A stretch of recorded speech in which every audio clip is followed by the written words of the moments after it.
بسم اللہ الرحمن الرحیم۔ شروع اللہ کے نام سے جو بڑا مہربان نہایت رحم والا ہے۔ البقرہ، نام اور وجہ تسمیہ۔ اس سورت کا نام بقرہ اس لیے ہے کہ اس میں ایک جگہ گائے کا ذکر آیا ہے۔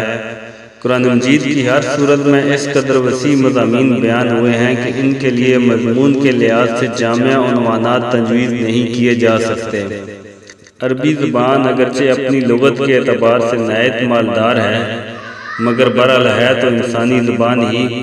انسان جو زبانیں بھی بولتا ہے وہ اس قدر تنگ اور محدود ہیں کہ وہ ایسے الفاظ یا فکرے فراہم نہیں کر سکتی جو ان وسیع مضامین کے لیے جامع عنوانات بن سکتے ہوں۔ اس لیے نبی کریم صلی اللہ علیہ وآلہ وسلم نے اللہ تعالیٰ کی رہنمائی سے قرآن کی بیشتر صورتوں کے لیے عنوانات کے بجائے نام تجویز فرمائے جو محض علامت کا کام دیتے ہیں۔ اس سورت کو بقرہ کہنے کا مطلب یہ نہیں کہ اس میں گائے کے مسئلے پر بحث کی گئی ہے، بلکہ اس کا مطلب صرف یہ ہے کہ وہ سورت جس میں گائے کا ذکر آیا ہے۔ زمانہ نزول۔ اس سورت کا بیشتر حصہ ہجرت مدینہ کے بعد مدنی زندگی کے بالکل ابتدائی دور میں نازل ہوا، اور کم تر حصہ ایسا ہے جو بعد میں نازل ہوا اور مناسبت مضمون کے لحاظ سے اس میں شامل کر دیا گیا۔ حتیٰ کہ سود کی ممانعت کے سلسلہ میں جو آیات نازل ہوئی ہیں وہ بھی اس میں شامل ہیں، حالانکہ وہ نبی صلی اللہ علیہ وآلہ وسلم کی زندگی کے بالکل آخری زمانہ میں اتری تھی۔ سورت کا خاتمہ جن آیات پر ہوا ہے وہ ہجرت سے پہلے مکہ میں نازل ہو چکی تھیں، مگر مضمون کی مناسبت سے ان کو بھی اسی سورت میں ضم کر دیا گیا ہے۔ شان نزول۔ اس سورت کو سمجھنے کے لیے پہلے اس کا تاریخی پس منظر اچھی طرح سمجھ لینا چاہیے۔ ایک، ہجرت سے قبل جب تک مکہ میں اسلام کی دعوت دی جاتی رہی، خطاب بیشتر مشرکین عرب سے تھا، جن کے لیے اسلام کی آواز ایک نئی اور غیر مانوس آواز تھی۔ اب ہجرت مدینہ کے بعد سابقہ یہودیوں سے پیش آیا، جن کی بستیاں مدینہ سے بالکل متصل ہی واقع تھیں۔ یہ لوگ توحید، رسالت، وحی، آخرت اور ملائکہ کے قائل تھے۔ اس ضابطۂ شرعی کو تسلیم کرتے تھے جو خدا کی طرف سے ان کے نبی موسیٰ علیہ السلام پر نازل ہوا تھا، اور رسولاً ان کا دین وہی اسلام تھا جس کی تعلیم حضرت محمد صلی اللہ علیہ وآلہ وسلم دے رہے تھے۔ لیکن صدیوں کے مسلسل انحطاط نے ان کو اصل دین سے بہت دور ہٹا دیا تھا۔ ان کے قائد میں بہت سے غیر اسلامی عناصر کی آمیزش ہو گئی تھی، جن کے لیے تورات میں کوئی سند موجود نہ تھی۔ ان کی عملی زندگی میں بکثرت ایسے رسوم اور طریقے رواج پا گئے تھے جو اصل دین میں نہ تھے، جن کے لیے تورات میں کوئی ثبوت نہ تھا۔ خود تورات کو انہوں نے اسلامی کلام کے اندر غلط ملت کر دیا تھا، اور خدا کا کلام جس حد تک لفظاً یا معناً محفوظ تھا، اس کو بھی انہوں نے اپنی من مانی تعویلوں اور تفسیروں سے مسخ کر رکھا تھا۔ دین کی حقیقی روح ان میں سے نکل چکی تھی، اور ظاہری مذہبیت کا محض ایک بے جان ڈھانچہ باقی تھا جس کو وہ سینہ سے لگائے ہوئے تھے۔ ان کے علماء اور مشائخ، ان کے سرداران قوم اور ان کے عوام، سب کی اعتقادی، اخلاقی اور عملی حالت بگڑ گئی تھی، اور اپنے اس بگاڑ سے ان کو ایسی محبت تھی کہ وہ کسی اصلاح کو قبول کرنے پر تیار نہ تھے۔ صدیوں سے مسلسل ایسا ہو رہا تھا کہ جب کوئی اللہ کا بندہ انہیں دین کا سیدھا راستہ بتانے آتا تو وہ اسے اپنا سب سے بڑا دشمن سمجھتے تھے، اور ہر ممکن طریقہ سے کوشش کرتے تھے کہ وہ کسی طرح اصلاح میں کامیاب نہ ہو سکے۔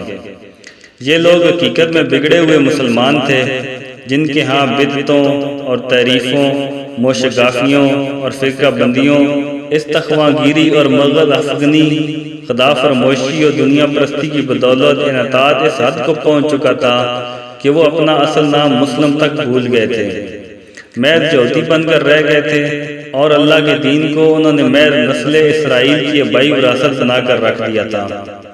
پس جب نبی صلی اللہ علیہ وآلہ وسلم مدینہ پہنچے تو اللہ تعالیٰ نے آپ کو ہدایت فرمائی کہ ان کو اصل دین کی طرف دعوت دیں۔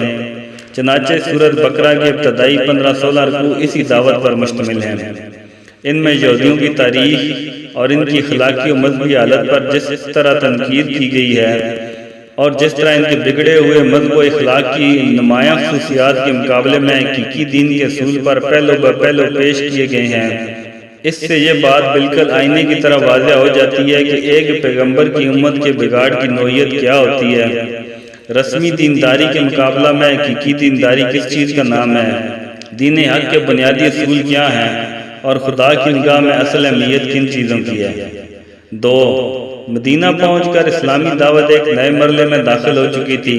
مکہ میں تو معاملہ صرف اصول دین کی تبلیغ اور دین قبول کرنے والوں کی اخلاقی تربیت تک محدود تھا، مگر جب ہجرت کے بعد عرب کے مختلف قبائل کے وہ سب لوگ جو اسلام قبول کر چکے تھے ہر طرف سے سمٹ کر ایک جگہ جمع ہونے لگے اور انصار کی مدد سے ایک چھوٹی سی اسلامی ریاست کی بنیاد پڑ گئی، تو اللہ تعالیٰ نے تمدن، معاشرت، معیشت، قانون اور سیاست کے متعلق بھی اصولی ہدایات دینا شروع کر دی اور یہ بتایا کہ اسلام کی اساس پر یہ نیا نظام زندگی کس طرح تعمیر کیا جائے۔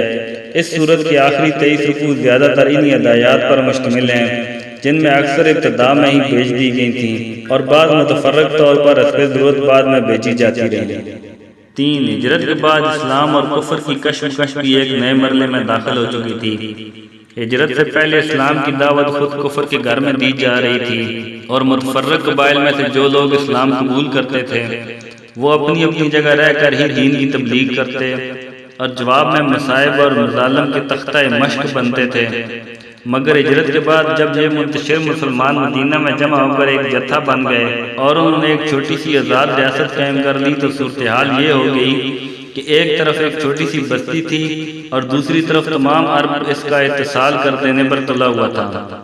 اب اس مٹھی بھر جماعت کی کامیابی کا ہی نہیں بلکہ اس کے وجود و بقا کا انحصار بھی اس بات پر تھا کہ اولاً وہ پورے جوش و خروش کے ساتھ اپنے مسلک کی تبلیغ کر کے زیادہ سے زیادہ لوگوں کو اپنا ہم عقیدہ بنانے کی کوشش کریں، ثانیاً وہ مخالفین کا برسر باطل ہونا اس طرح ثابت و مبرہن کر دے کہ کسی ذی عقل انسان کو اس میں شبہ نہ رہے، ثالثاً بے خان و ماں ہونے اور تمام ملک کی عداوت اور مزاحمت سے دوچار ہونے کی بنا پر فکر و فاقہ اور ہمہ وقت بے امنی و بے اطمینانی کی جو حالت ان پر طاری ہو گئی تھی اور جن خطرات میں وہ چاروں طرف سے گر گئے تھے، ان میں وہ ہراساں نہ ہوں بلکہ پورا صبر و ثبات کے ساتھ ان حالات کا مقابلہ کریں اور اپنے عزم میں ذرا تسلسل نہ آنے دیں۔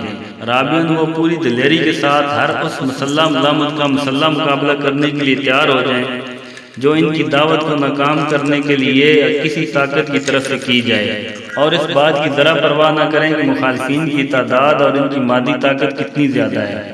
خامساً ان میں اتنی ہمت پیدا کی جائے کہ اگر عرب کے لوگ اس نئے نظام کو جو اسلام قائم کرنا چاہتا تھا فرمائش سے قبول نہ کریں تو انہیں جاہلیت کے فاسد نظام زندگی کو بزور مٹا دینے میں بھی تعمل نہ ہو۔